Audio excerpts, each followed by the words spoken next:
తాకట్లో ఉన్న మీ బంగారాన్ని విడిపించి ఆ రోజు ఆన్లైన్ రేటుకి కొంటాం. Sharma gold company.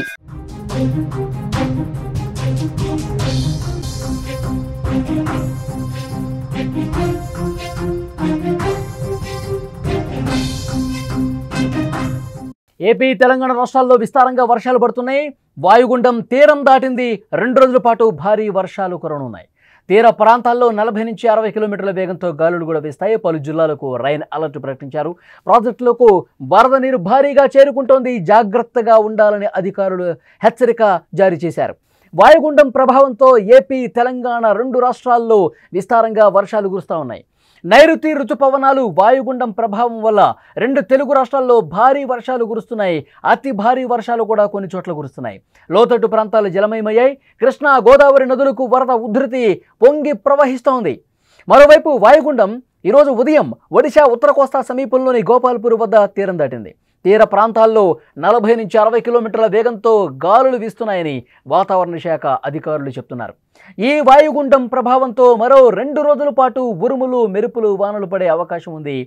Rain alert పలు జిల్లాలకు ప్రకటించారు. రెడ్ అలర్ట్ జారీ చేశారు. దీని ప్రభావంతో ఏపీలోని శ్రీకాకుళం, అల్లూరి సీతారామరాజు, ఏలూరు, ఎన్టీఆర్ జిల్లాల్లో భారీ నుంచి అతి భారీ వర్షాలు కురుస్తున్నాయి.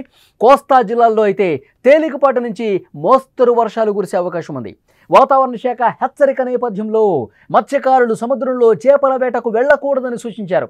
నదీ పరివాహక ప్రాంతాల ప్రజలు కూడా అప్రమత్తంగా ఉండాలని, తీరం వైపు వెళ్లకూడదని హెచ్చరిక పంపారు. ఈ భారీ వర్షాల కారణంగా కృష్ణా గోదావరి నదులకు వరద ప్రవాహం ప్రవహిస్తోంది. ప్రకాశం బ్యారేజీ వద్ద కృష్ణా నదిలో వరద పెరుగుతోంది. మంగళవారం ఉదయం ఇన్ఫ్లో అవుట్ఫ్లో 3.25 లక్షల క్యూసెక్కులు కాగా 5 లక్షల క్యూసెక్కుల వరకు చేరే అవకాశం ఉందని అధికారులు అంచనా వేశారు. మధ్యాహ్నం లోపు మొదటి ప్రమాద హెచ్చరిక జారీ చేసే అవకాశం ఉంది. అధికారులు ఇప్పటికే అప్రమత్తమయ్యారు. శ్రీశైలం డ్యాం నుంచి ఉదయం 5.5 లక్షల క్యూసెక్కుల నీటిని విడుదల చేశారు. రాజమహేంద్రవరం వద్ద గోదావరి నది ఉధృతంగా ప్రవహిస్తోంది. ధవళేశ్వరం వద్ద నీటి మట్టం 10.5 అడుగులకు చేరింది. అధికారులు సముద్రంలోకి 8.23 లక్షల క్యూసెక్కుల నీటిని విడుదల చేస్తున్నారు. భద్రాచలం వద్ద కూడా గోదావరి వరద ఉధృతి పెరిగింది. మంగళవారం ఉదయం భద్రాచలం వద్ద గోదావరి నీటి మట్టం 37.3 అడుగులకు చేరింది. నీటి మట్టం 40 అడుగులకు చేరితే మొదటి ప్రమాద హెచ్చరిక జారీ చేసి సమీప ప్రాంతాల్లోని ప్రజలు అప్రమత్తం చేయబోతున్నట్టుగా తెలుస్తోంది. ఇక తెలంగాణ విషయానికి వస్తే గత 10 రోజులుగా విస్తారంగా వర్షాలు కురుస్తూనే ఉన్నాయి. ఎడతెరిపి లేకుండా కురుస్తున్నటువంటి వర్షాల వల్ల ప్రజలు ఇబ్బంది పడుతున్నారు. రోడ్ల మీద భారీగా నీరు నిలిచిపోతోంది. ప్రాజెక్టులకి జల ప్రవాహం కొనసాగుతోంది. జనజీవనం చాలా ప్రాంతాల్లో స్తంభించిపోయింది. హైదరాబాద్ వాతావరణ కేంద్రం రానున్న 3 రోజుల పాటు తెలంగాణలో భారీ వర్షాలు కురిసే అవకాశం ఉందని చాలా స్పష్టంగా హెచ్చరించింది. ఉత్తర తూర్పు జిల్లాల్లో వర్షాలు ఎక్కువగా పడతాయని చెప్పింది వాతావరణ శాఖ. ఇక జూరాల ప్రాజెక్టుకు భారీగా వరద పోటెత్తుతోంది. విజువల్స్లో కూడా మీరు చూస్తున్నారు జూరాల ప్రాజెక్టు ప్రస్తుత పరిస్థితి. ఆ వరద ప్రవాహం ఏ విధంగా వస్తుందో కూడా మీరు స్క్రీన్ మీద చూస్తున్నారు. వరద ప్రవాహం అంతకంతకు పెరుగుతుండడంతో అధికారులు అప్రమత్తమయ్యారు. భారీగా వస్తున్న వరదతో జూరాల ప్రాజెక్టు నిండిపోతోంది. 5 పవర్ హౌసులలో విద్యుత్ ఉత్పత్తి పెరుగుతోంది. జూరాల పూర్తి స్థాయి నీటి మట్టం 318.5 మీటర్లు కాగా ప్రస్తుతం 317.37 మీటర్లకు చేరుకుంది.